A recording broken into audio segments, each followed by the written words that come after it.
Ladies and gentlemen, welcome to The Right Time, a Wave Sports and Entertainment original presented by Prize Picks. Whew.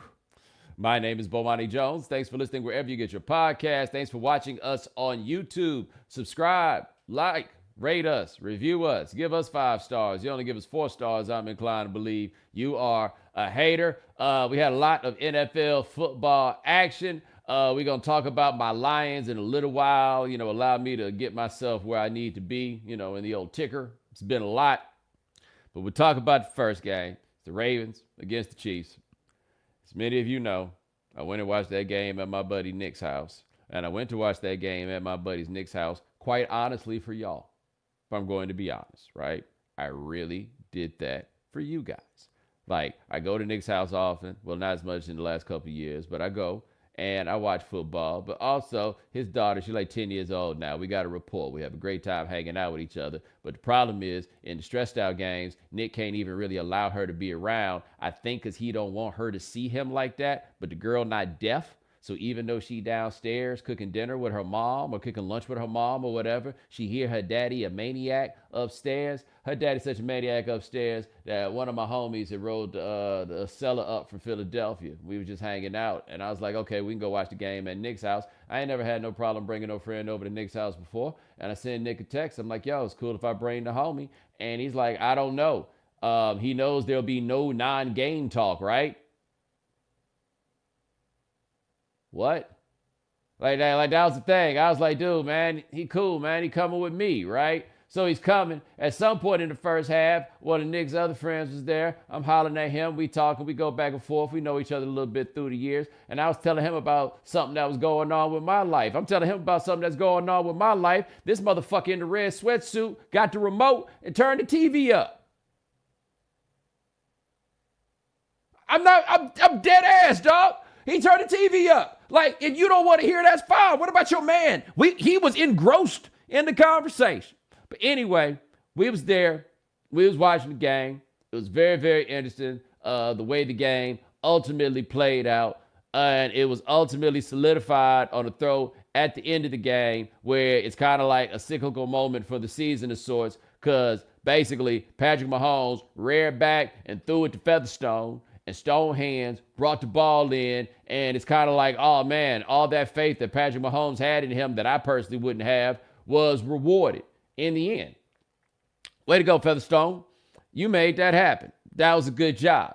On the other side, you had the Ravens, who in various ways were just like, I'm not saying we don't want to win the game, but like, maybe we don't. Right? Like maybe at points. Like Lamar Jackson had that throw he threw at the end of the game where he threw it in there to 3 different people that was wearing white. And I just felt like for him, he was like, hey man, what's the big deal about winning anyway? Right? Zay Flowers, honestly, I can't say Zay Flowers didn't want to win the game. I felt like that little dude wanted to win the game just a little bit too much. Stretched that ball out, shouldn't have done that, got the ball knocked loose. Then he came over on the sideline, slammed his hand down or something, cut his hand. They had to strap it up. I didn't know if they had to put no stitches in it or nothing, but they had to put some stuff on there to get his hand right. He was over there losing his mind. Lamar Jackson coming off the field, throwing his helmet around. And bottom line is, they got shook. On one side, it was the champs. On the other side, it was a bunch of shook dudes. Because the Ravens top to bottom, at least on offense, I can't say for certain that defense looked shook. But that offense, they looked shook. And it didn't look like nobody was getting open. And I can tell you, them dudes had a lot of chances to get open. Because apparently, Todd Monken left the playbook with all the running plays in it in the car. And it wasn't no time to get nobody to run out there and get it for him. All he had was the passing plays. That was it. He was doing that like it was Tecmo Bowl. You remember there was a couple teams on the first Tecmo Bowl. I think the Dolphins was one of them. All they had was one running play. I think the 49ers were kicking it the same way. All they had was one running play. You know what time it was? They was going to be flinging that thing around. And Todd Monken came in and just decided, nah, man, all we going to do is run pass plays. And that's what makes it so wild that nobody seemed to be open, because your boy Lamar seemed to be dropping back. They was rushing 4 Lamar dropping back, just back there, looking around, right? I don't have that all 22. Maybe it was some dudes open and Lamar wasn't seeing them. It seemed from here, though, that the more likely scenario was nobody open. Now, this is the thing. And this is where there's a certain irony to Lamar Jackson's performance, okay? What you have in Lamar Jackson, we got in that, when Cam Newton had that game manager discussion, right? Where he's talking about they're like game managers and game changers. And I think all of us, even Lamar Jackson's critics, would agree that he falls under the category of the game changer, right? Like, this is a guy who's just like, hey, on my back, we can go ahead and make this happen, okay? In that game, it didn't seem like the dudes were getting open. It didn't seem like Todd Monken, the offensive coordinator, was doing him a lot of favors. At that point, you got to say, on my back, we going to go make this happen. And that's what he did not do. Like, for all the talk that people will have about Lamar as a passer, and anybody who comes out of this game, at least as far as I'm concerned, who comes out of this game and talks about what the issue is that he's just not a good enough passer. Oh, no. I think that you're missing the point. I think the problem in this game was he was trying too damn hard to be a passer. And at some point, when you look around and see what was going on, you just gotta be the dude to go do it, right? Like, fine then, shit. Yeah, cool, I'll go do it. And if you gotta run and get 3 or 4 yards every little time or whatever, okay, cool. That's what you gotta do. But you go look at that box score, all right? They weren't giving the ball to the running backs, and outside of Zay Flowers, it appeared that the most dynamic receiving threat that the Ravens had, you know who it was, Shaw? You know who it was? It was Lamar Jackson. Yes, it was. It was Lamar Jackson. The closest I came to thinking, oh, he about to do it, is when Lamar Jackson caught his own pass. That's where they were. That's where they got, right? And so I do feel like much of what I've seen about the game and people talking about Lamar Jackson, I do think it's gone too far. Like, I don't think he played poorly. I certainly don't think he played well, but I do not think that he played poorly. Like, I don't think that that's a fair characterization to make, to say he played poorly. To me, it's like if you're saying he played poorly, if the same person was under the same circumstances, but they could not run, you wouldn't be as inclined to say that they played poorly. But in the case of Lamar, because he had that other option, he played confusing to me more than it was that he played poorly, but he didn't play well. Because in the end, man, we talking about a dude that's the MVP. And the idea behind that, at least to me, is we got a guy that when ain't nothing else working, he gonna do something. It's gonna be one thing, it's gonna be another. He gonna do something, and he didn't. And it's not like the Ravens didn't have chances, okay? They had the chance when Zay Flowers fumbled there at the end. They had the chance when Lamar threw that terrible interception, right? They had chances to get this done. The defense held Patrick Mahomes to only 17 points, right? It's hard to make the argument that they did not do their job, okay?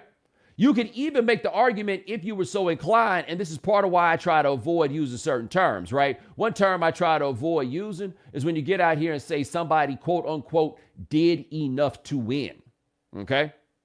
I mean, I could make you an argument that Lamar Jackson did enough to win. I could say this thing here, this thing there, whatever it is. I can say that about damn near anybody because I done seen people win under all kinds of crazy circumstances. I once saw Tim Tebow win a game where he completed one goddamn pass, and that was enough to win. You know what I'm saying? Like, I can always lay out for you. I can say Lamar Jackson did enough to win. If this person did that, if that person did this, whatever it is, then they would have been cool. I could say that. But the thing that is not I could say that, it is this is what you got to say. He may have done enough to win, but he didn't. Right? Like, no matter what you think, that dude is not the reason that the Ravens won the game. Because the Ravens did not win the game. The criticism that I had with the way that people talked about Josh Allen after that game against Kansas City was all of it after a loss was about how great he was. And I thought he was closer to being good than he was to great, though there were flash plays. But in the end, what we're not going to do is treat losers like winners. And I'm not saying that Josh Allen is like a loser in the core of his soul, but he was a loser that day. We're not going to treat the loser like the winner. That, boom. Okay? So anybody who came at me and said, am I going to give the same energy to Lamar Jackson that I gave to Josh Allen? You damn right I'm going to, because I'm not going to treat the loser like the winner. That dude that day was the loser. They lost. Ain't no acting like they won. In the end, what he got to look at himself and ask is really basically two things. Number one, why was I out here looking so shook and tense?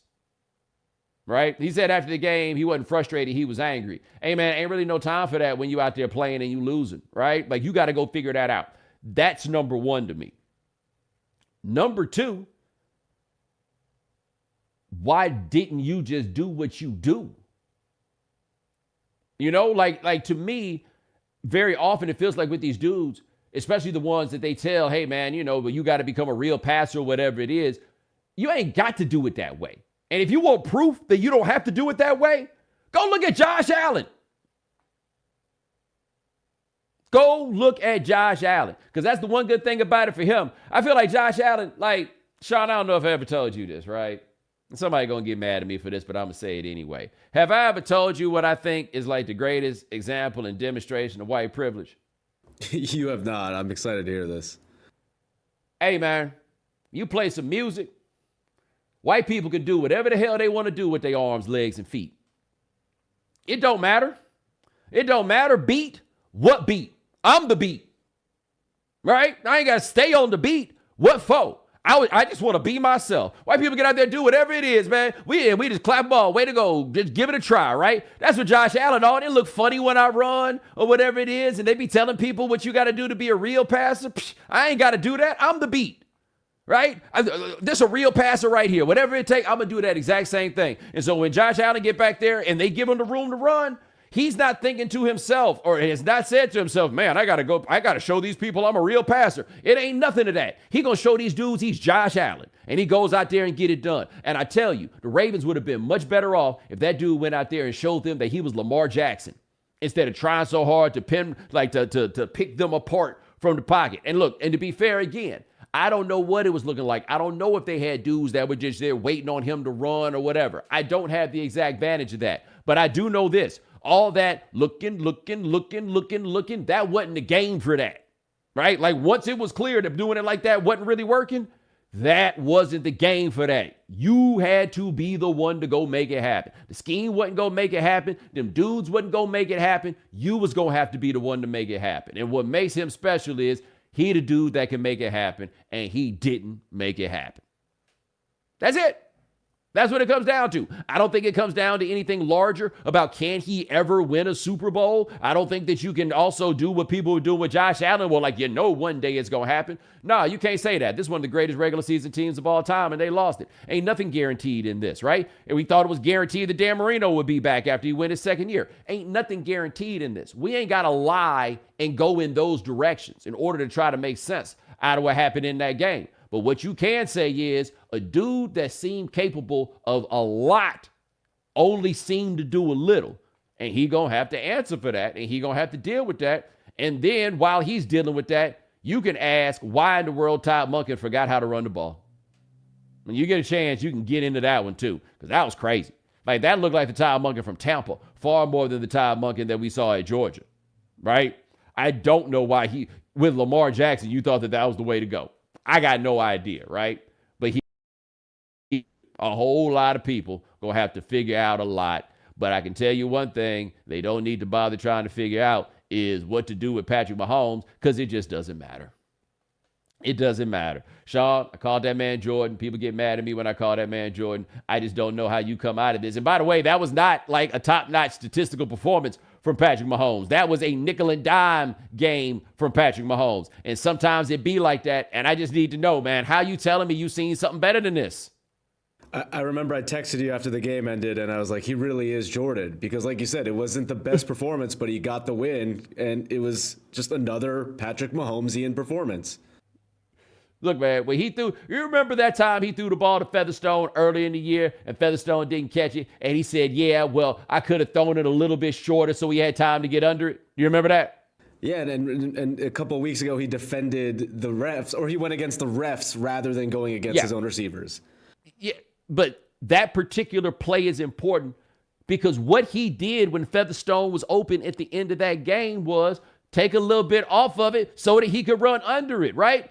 Getting the touchdown wasn't that important. Like if he catches it in stride, it's a touchdown. But what was a little bit more important was him just catching the ball. And he took a little bit off of it so that he could catch the ball because that's what he needs. But to be fair, that is where he is not Jordan or Kobe or any of them dudes, because Jordan still would have threw his ass a heater. Jordan would have threw that thing so hard, everybody got stuck in his face mask, right? Like Jordan is not accounted for the fact that the other kids aren't as good as him. His brain don't work like that. LeBron, a little bit of a different situation, right? Like LeBron gets it. Hey, man, you got to walk some of these other kids along. Mahomes walked Featherstone along, got him something that he could do something with, and by y'all, it all went down. Like, he's that guy. There's no way around this. Now, granted, again, I watched that game with literally his biggest fan, okay? But he's right, man. When they played against Miami, they said it was just because it was cold. When they played against Buffalo, you came out of the game, talk about Josh Allen. They just went into, and by the way, the first road games of Patrick Mahomes' career in the playoffs, and then they went up there in Buffalo and Baltimore, and they just looked like the champs. They had the confidence of the champs. It's Travis Kelce throwing Justin Tucker's ball out the way because he wanted to practice kicking because Mahomes is coming out there. Like, they came out there and they bullied them boys. You don't think about that as a team that bullies people. They went out there and they bullied them boys. They did that. They did that. And by the way, did you notice, by the way, and I've noticed this a little bit over the years, but I talked about it during the game. Hey, Sean, Kansas City, they got a little Iowa in their defense, man. They out there, ain't a lot of people run out there with two white dudes at linebacker. You know what I'm saying? And like one of them extra white, like he got one of them names that I honestly don't know it. The dude start with a K. Yeah, and their secondary honestly proved to be like the most elite part of that defense, and kind of shocking that this is the best defense Pat Mahomes has played with. And again, they're going to the Super Bowl. It is, but I'm going to tell you this right now. This is just for you guys to know, especially in that back seven. Like, football getting to be like basketball in the sense where there used to be a time where this wasn't the case. But now, rest assured, that white man earned the right to be there. If he is playing any of them run backward positions, trust me, he has earned his stripes. And Bo, the player you're referencing just before we go change, George Karlaftis, he's Greek. Don't nobody care what his name is.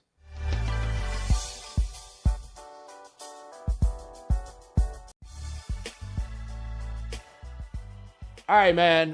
We got a couple of levels, and like, I got to be honest with you guys. As you know, as many of you know, I'm a day one Detroit Lions fan. Day one, when was day one? I remember it very well, but I can't tell you the exact date.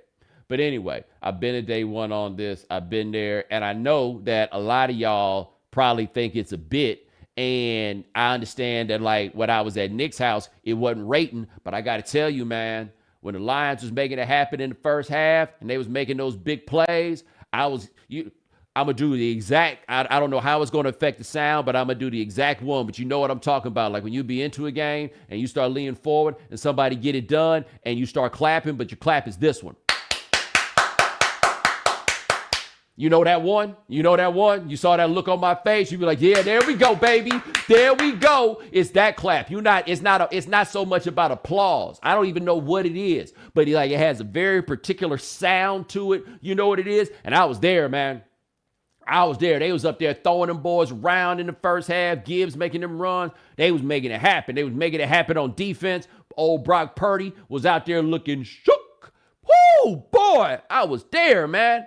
I mean, I started to see it, right? I was like, yo, is this happening? Is it really going? I'm starting to think about, like, what I was going to bring with me to the Super Bowl to, like, denote my fandom. I needed to, like, make sure I ordered me a conference championship shirt. I was thinking, like, do I go farther than that? Do I try to get me, like, a Billy Sims throwback, like a Lim Barney joint, maybe that Night Train Lane, right? Like, I was thinking about all the things that I needed to do, and then this thing happened to the Lions. Like, I don't know if it was one of those things where, like, everybody drank out of the same water container, and so the virus was already in it, right? And so then everybody caught it. I don't really know what it is, but it appeared that the entire roster was suffering from FOL.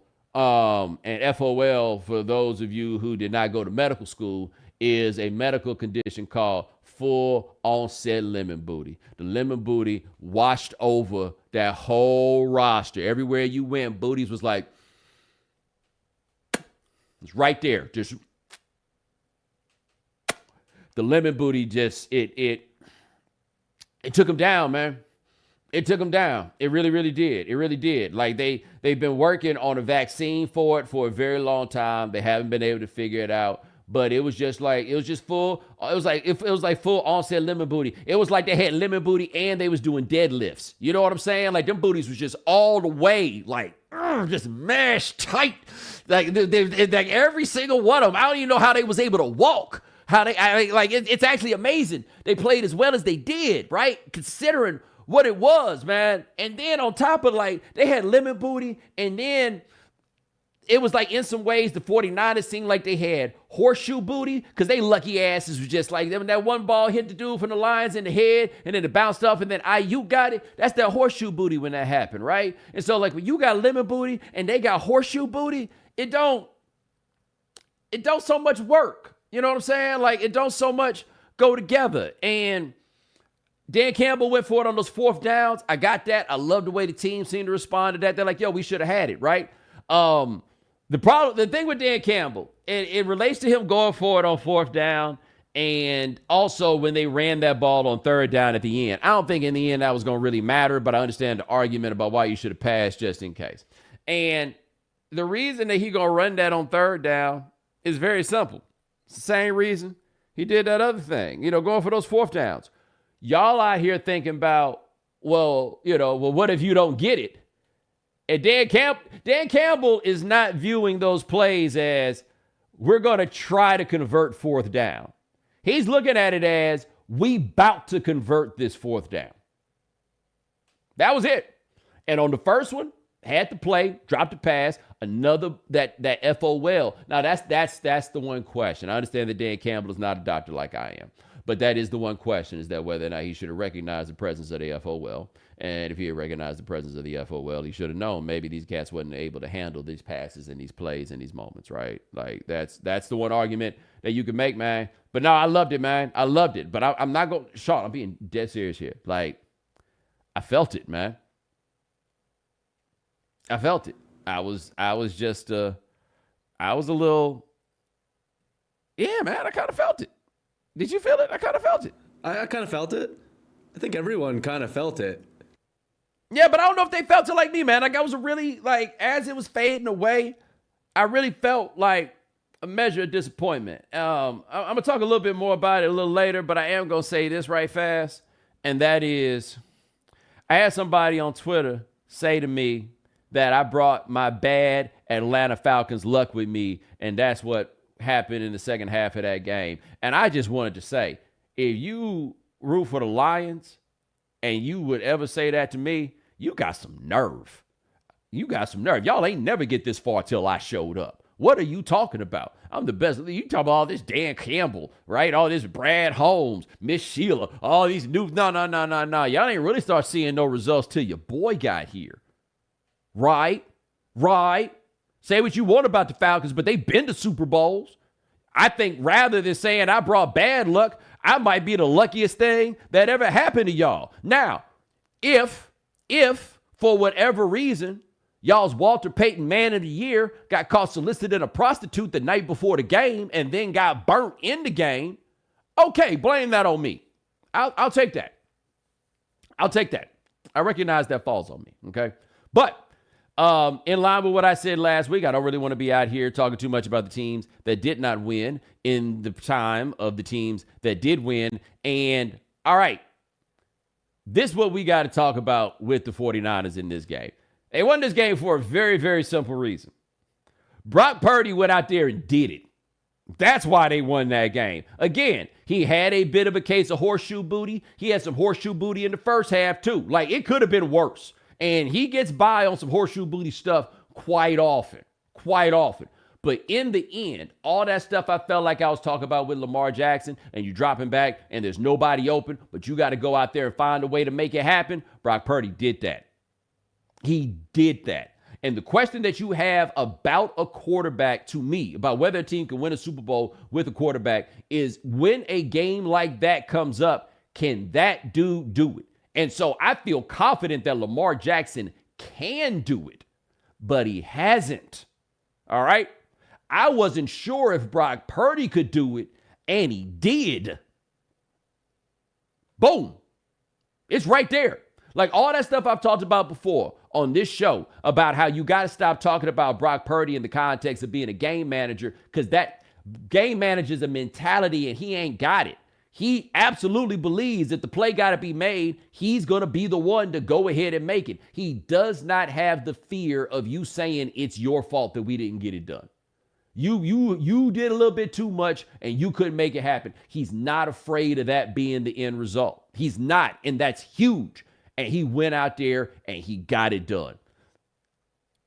Nobody, no matter what we've said, nobody can take away from that when it comes to him.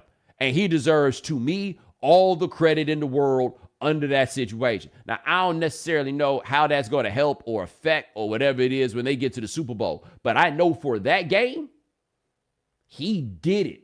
And from here on out, what we'll have to say about him, no matter what, we don't necessarily know if he will do it, but we can't say that we don't know if he can. We can't say that we don't know if he's got it in him. He does. Like, what was he, 14 for 17 in the second half, Sean? I think that's what the number was. Yeah, and his rushing numbers should have been what Lamar's rushing numbers have been for the day. 48 yards on the ground, like, that's 9.6 average. Yeah, that's why I say there's such an irony to what happened with Lamar. Now, it's going to be hard for Lamar Jackson to average 10 yards a carry in a game because, quite honestly, they expected that from him, so they got safeguards in place. Brock Purdy, I mean, he's still white. Anytime the white dudes start running, I don't know what the hell they got to do before people realize, like, oh, damn, he's been down 15 yards. Oh, that's what he's doing. He's running. Sorry. I didn't recognize it. I didn't know what it looked like when you do, right? Like, I mean, people just slow on the uptake when white dudes decide that they're going to get out there and run. So it's going to be hard to get Lamar Jackson out here at this point in his career, getting like 9.5 a carry. But what you saw, though, was a different sort of willingness from Purdy and how important it was in them getting out there and moving those chains. Because we had talked about this. Nick had pointed this out to me before, but it was the truth, man. Them Shanahan teams had not been, like, coming back from like 5 points. They couldn't get it done. They came back in this game from 17. Now, part of it is I do believe that the Lions were riding super high coming out of there, like, early. They got a little out over their skis, and I just don't know if condition-wise or anything else. They couldn't maintain that same level of energy all the way through the end of the game. They just could not do that, right? But I just need everybody to know something, and this is important, okay? Everybody needs to understand this and get this. And Sean, give me a time marker when you can. But this season for the Lions, for like the people from Detroit and the day ones like myself, okay? It was really dope to like look at something and I would be honest with you, right? I've joked about this in large part, but I do mean what I'm about to say. Like, this is a sincere thing for me. I started joking about like rooting for the Lions and all of this because I wanted to have a team to root for. Like, I looked up and realized I had gone so much, like, kicking it in this as a professional does, that I hadn't had a team to root for, and I wanted to have a team to root for, and I was kind of feeling the Jets a little bit, and oh boy, good thing I didn't do that. Wow. I decided to go and get down with the Lions. And, I ain't been out here reading every blog and everything about Detroit, but I've been sincerely, every time I watch them, wanted them to win and feeling a level of investment in the players they got, the success they have and everything else. Like, I've been really trying to find a path toward healthy sports fandom. And I have like truly and legitimately enjoyed watching our Lions get it done this season and seeing the emotional outpouring that they had when they won the first game and the emotional outpouring that they had when they won that second game. And I sincerely hope that for a lot of y'all, no matter how it went with that game and maybe they had the chance to win it or whatever it else, man, they seem to got something foundational here. This ain't necessarily the last time or whatever. But I'll admit, man, like getting like back immersed into what it is that makes this whole sports thing fun that way, and with a team that was legitimately fun, and with a coach that's a go hard. I enjoyed that this year, man. Like, I did feel legitimate disappointment when I watched the game go away. I was going to be sincerely happy if they had won. You know how crazy this is? I'll be putting on for Detroit more than Vinny Goodwill does. Think about that, Vinny Goodwill. How, you know, like just how that make you look? You know what I'm saying? But anyway, I was there. I was with it. I enjoyed it. They had a great season. And so much about the way we talk about sports is getting into what it is that people could have done but didn't do or whatever. And I really do hope that, like, you can look at a team like that. Like, we talked about this off the air. If it was a college team, people are better at that, right? Because there's such a range of outcomes. People are better at appreciating what it was. But this team was a good team, right? And so good for them. Congratulations to them on the season they had. And I'm trying to figure out the proper way to segue into this video. I'm just going to say that, you know, Lions fans are handling this in many different ways. But in the end, well, let's highlight our man. Is it Jackpot the Juice? Yep. Jackpot the Juice. Yeah, we lost. I ain't tripping. I ain't mad.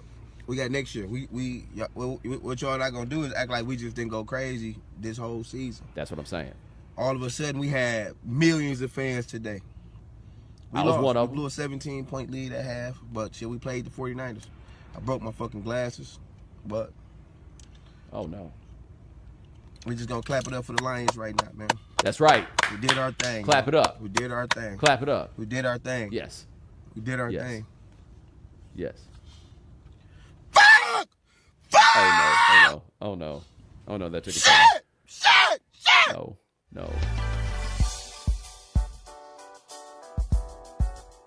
Prize Picks is the most fun you can have by winning up to 25 times your money this football season. Now you can play during basketball season too. You just select 2 or more players, pick more or less on their projected stats, and place your entry. And with the NBA back, you can now pick combo projections across football and basketball from the Specials League, a league created specifically for combo projections that includes 2 or more players from different sports or leagues. Prize Picks is really simple to play. You can make your picks and submit your entry in less than 60 seconds. And if you stick around for the end of the show, you'll get to hear some picks from producer Sean that can either help you win or make you fail miserably. So make sure you go to prizepicks.com/Bomani and use code Bomani for a first deposit match up to $100. That's prizepicks.com/Bomani. Prize Picks, daily fantasy sports made easy.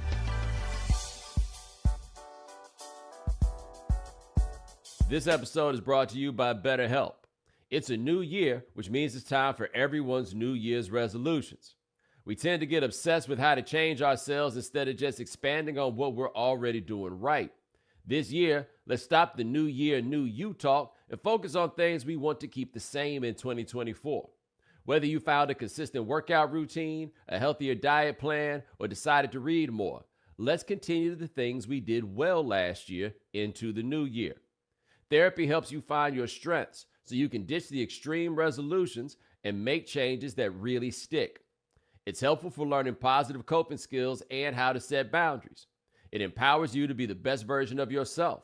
It isn't just for those who've experienced major trauma.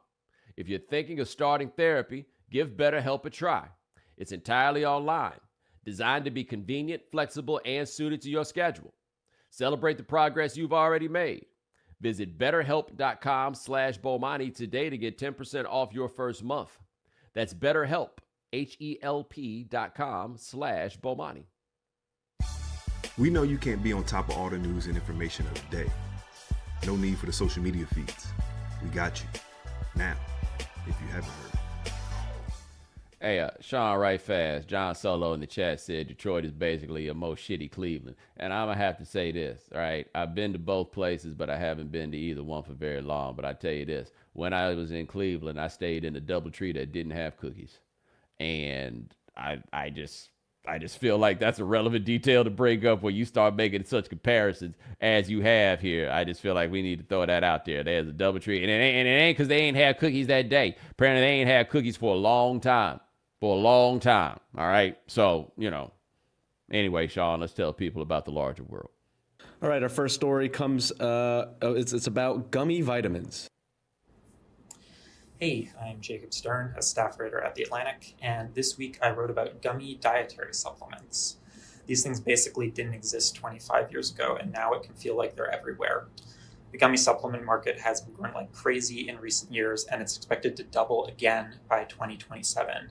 You can get pretty much any supplement imaginable in gummy form these days. There are peach collagen rings and brambleberry probiotics and tropical zing gummy worms that promise to put you in an upbeat mood. And this can all seem great. I mean, who wouldn't rather eat a peach ring than take a pill in the morning? But there are some downsides. For one thing, gummies are sugary, and gummy supplements are about as sugary as Sour Patch Kids are. Not the end of the world, but not the healthiest thing to be eating every day either. For another thing, the fact that they look and taste exactly like candy may increase the risk of kids taking too many if they're not safely stored. And while overdosing on supplements is not dangerous in the same kind of way that overdosing on a prescription medication is, supplements taken in excess, some of them at least, can still be toxic. Maybe the most serious issue with gummy supplements is that they can have wildly unreliable quantities of the relevant supplement in them. Researchers who have studied this have found that an individual gummy can sometimes have more than 3 times the amount of advertised supplement in it. Because of all of this, the doctors and researchers I spoke to had a simple piece of advice: don't buy gummy supplements. All right, so I just want to throw this out here, right? So basically what they're saying here is the way that people have been using like these gummy supplements is it's like taking medicine, not really medicine, but you know what I mean. It's taking medicine, but it tastes like candy. That's what we're talking about, right, Sean? Yeah, in theory, it's a healthier option. Well, my man just said it ain't a healthier option. It sounds like it's just a tastier option. I think people had thought that taking gummy vitamins led to getting their multivitamins in a healthy way, but obviously not. Right, but no, that's what I'm asking. They think they were getting their multivitamins in a healthy way, or they think they was getting them in a tasty way? Because it seems like they thought they were getting them in a tasty way. And if you were like trying to get your vitamins, but you needed it to be tasty, you ain't never heard of the Flintstones? You childish motherfucker. Go to the store and get some Flintstone vitamins, if that's what it is that you did. Like, what? Grow up. I remember I was hearing this and I was just like, wow, you people just need to grow up. That's all I could think is y'all need to grow up. That's it. Grow up.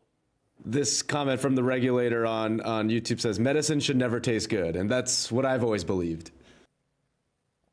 I mean, grow up.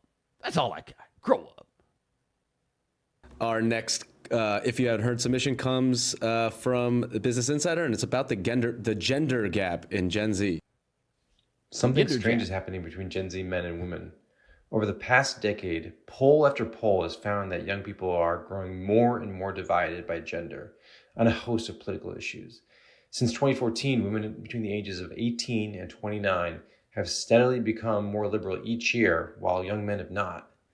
Today, female Gen Zers are more likely than their male counterparts to vote, they care more about the political issues, and participate in social movements and protests.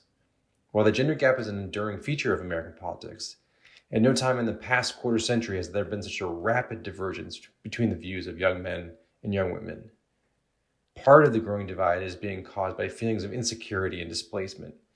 Both genders are feeling precarious about their place in American society, and it's causing them to drift further apart. While the causes are complex, the upshot is clear. There appears to be a growing eagerness among both young men and women to blame the other for their problems. If Gen Z men and women can't agree on politics, it's going to be harder for them to find a partner. But if anything, that understates the problem. A society in which men and women see their interests as irrevocably opposed is not one that can long endure. Yeah, and he's got a point here with the idea of gender politics becoming antagonistic. That does not foretell. I think that's a word. It ain't good. How about that? However, I can totally see how that's just going to be the case. Like, in part, I was hearing what he was saying, and I was thinking to myself, wow, you guys are raising some sorry dudes. Like, I felt like that's kind of what I was hearing in the course of this. It's like, oh, women are more likely to vote and men don't. I'm like, oh, boy, y'all out here raising another generation of bums. But where I think I had a measure of disagreement with what the writer said was the idea that women's politics and men's politics are now becoming divergent. And I don't know if they're becoming divergent as much as women are now, for lack of a better term, allowed more than ever to have their own individual political views. Like, it's not the idea that you're going to vote for whatever your man voted for, right? Like, let us not forget, it wasn't that long ago that a woman wasn't allowed to have a checking account. Now, I understand that's not directly tied to what a woman's political views were, but that tells you a lot about the idea of, like, what a woman's personal agency happened to be. And I do think that she's a younger generation that is more in touch with what their agency is and are going to wind up pushing there more and more. And then you wind up with these dudes that's all just afraid that they losing something. And so they then go and push back, right? But in a world where, like, marriage is not treated as the same guarantee as it was, it's not like, okay, these women going to get more, but then I'm going to marry a woman that got more and boom, now we got more. I don't think people are seeing it that way. People are seeing this as like individual turf wars. And yeah, it doesn't matter who's right or wrong in this. It isn't very encouraging. Certainly not, Bo. And our last, if you haven't heard, submission. If you haven't heard, the Los Angeles Times announced Tuesday that it was laying off at least 115 people, more than 20% of the newsroom, in one of the largest workforce reductions in the history of the 142-year-old institution. According to the paper's owner, Dr. Patrick Soon Shiong, the cuts were necessary because the paper could no longer lose $30 million to $40 million a year without making progress toward building higher readership that would bring in advertising and subscriptions to sustain the organization. Young journalists of color were disproportionately affected by the layoffs. The LA Times Guild said in a statement, with many Black, Asian American, and Latino staffers losing their jobs. Despite Soon Shiong's family's commitment to diversity in 2020, the paper still hasn't really truly affected the region. And according to a staffer who tweeted about the layoffs, the LA Times laid us off in an HR Zoom webinar with chat disabled, no Q&A, and no chance to ask questions. And this was in a week where Business Insider had also had about 6% layoffs. Sports Illustrated recently laid off nearly their entire newsroom. And I was curious for you, Bo, what you think about the state of journalism right now in this moment. I mean, it's not new. Like, it's been tenuous. And the issue is they can't exactly figure out. The newspaper thing is a little bit different when they talk about they can't find readership. Like, that I think is a little bit different. But overall, there's a demand for content. They just ain't really doing a great job of figuring out how to make money off of it. Now, with Sports Illustrated, this was always the plan. Like, this is your classic private equity. We bought it to tear it down, right? And then we're going to sell it for parts. I sent a text message to my old friend Pablo, who was complaining about what happened at Sports Illustrated. And I said to him, it sounds a lot like The Process, doesn't it? It's all the same idea, right? The rules as they are in place incentivize you doing something that is utterly and totally soulless, right? Now, in the case of The Process, my man Pablo said, hey, as long as the rules are there, people are going to do stuff like this. But he used to work for Sports Illustrated, so he felt the same sadness as everybody else when they did the exact same thing, right? But that's how this goes with those sorts of companies. Every time somebody talks about private equity getting involved in college sports, I ask you, when's the last time private equity made something better? And nobody has an answer for that. That is positive, okay? Now, what happened with the LA Times, and this is the part that jumps off the page to me about that, is a billionaire buying a newspaper is not terribly different than a billionaire buying a professional sports franchise, which is to say, what makes you think they have any idea what they're doing? They get in, it seems like a good idea, and then they get there and they're like, yo, this is really, really hard. At least with the sports team, especially like a football team, you're pretty much guaranteed to make money, or at the very least guaranteed to have equity growth. So that was going on with the newspapers. So the guy comes in, and I mean, I bet he thought he knew what was going to happen. He thought he could make it happen like Bezos made it happen, or like to a degree over there with the Post. But no, man, running a newspaper in this day and age is really, really, really hard. And the fall of newspapers is really, really, really bad. Like, this is disturbing. And I know that people think it's a little overstated when the Washington Post did the whole democracy dies in darkness thing, but it is true. And like having a paper like the LA Times decline a bit, it's hard to hold people to account when you can't put them on Front Street. A newspaper is, by definition, the Front Street.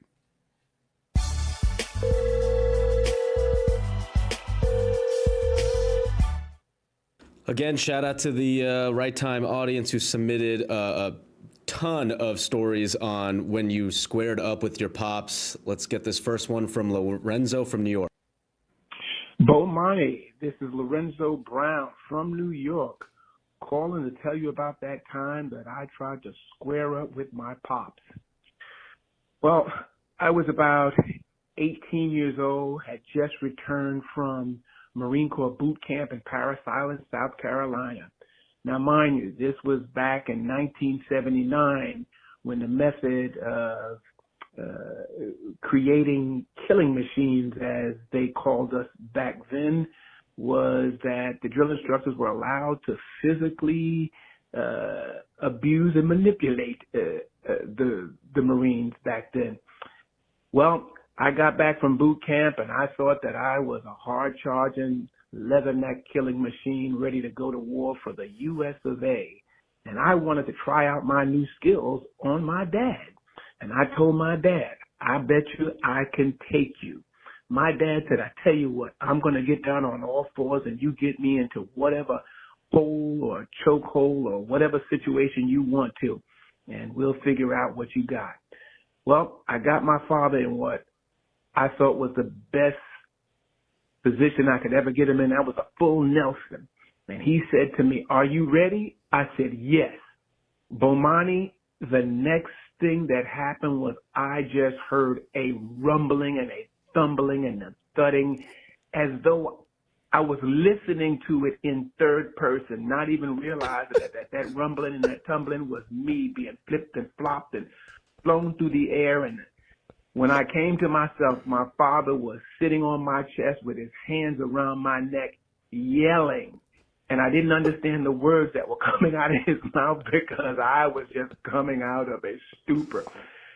And I heard my mother standing over his shoulder saying, Daddy, stop, Daddy, stop, you're going to kill him, you're going to kill him. And I heard my dad saying, don't you ever, as long as you live, don't you ever try me. I will kill you, don't you ever.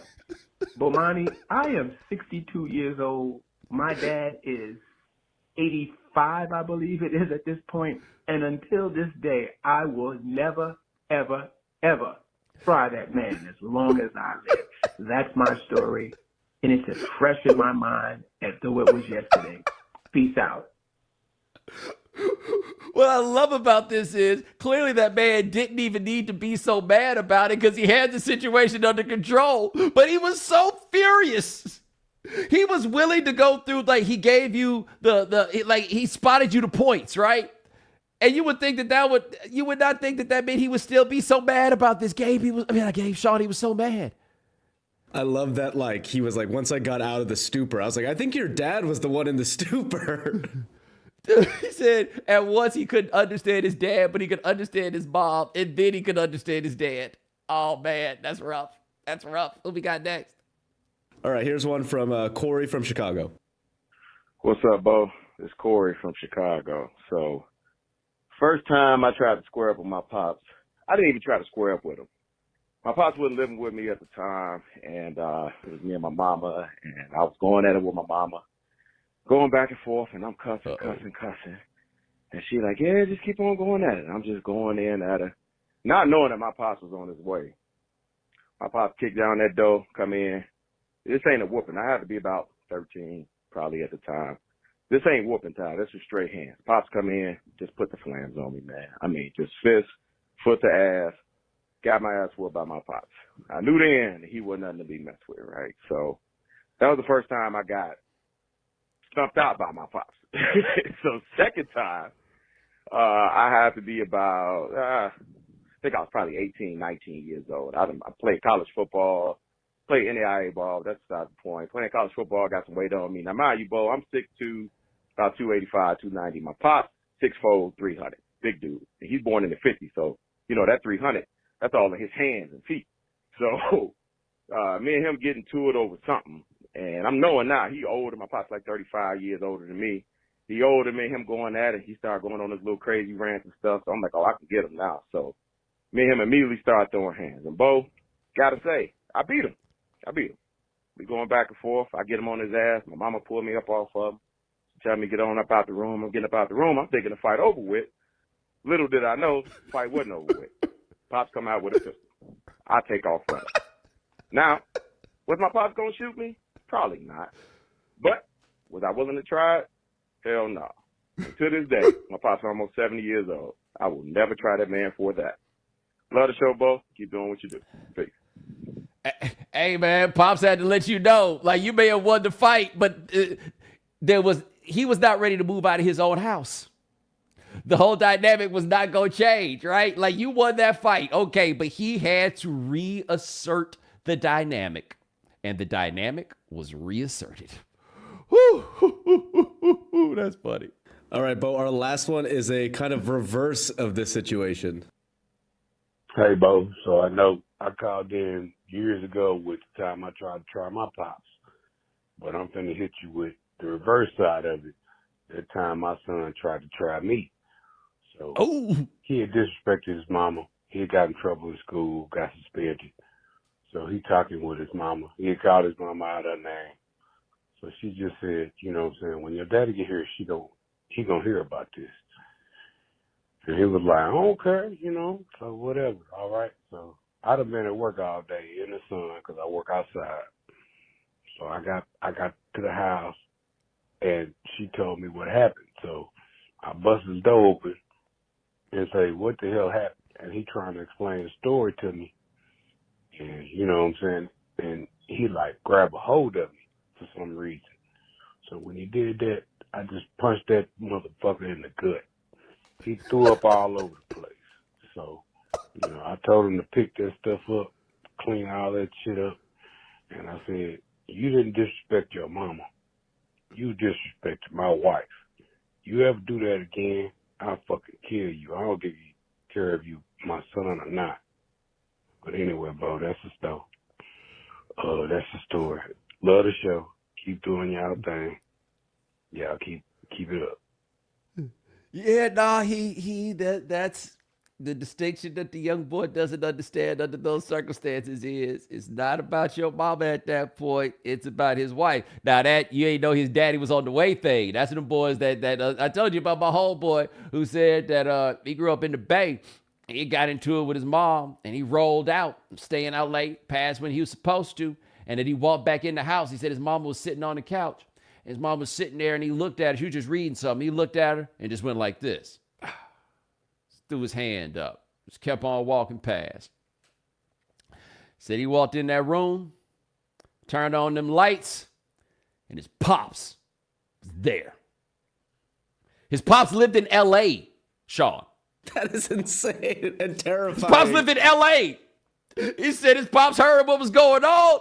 His pops jumped on the road. He walked in there. His pops was all three of the following at the same time.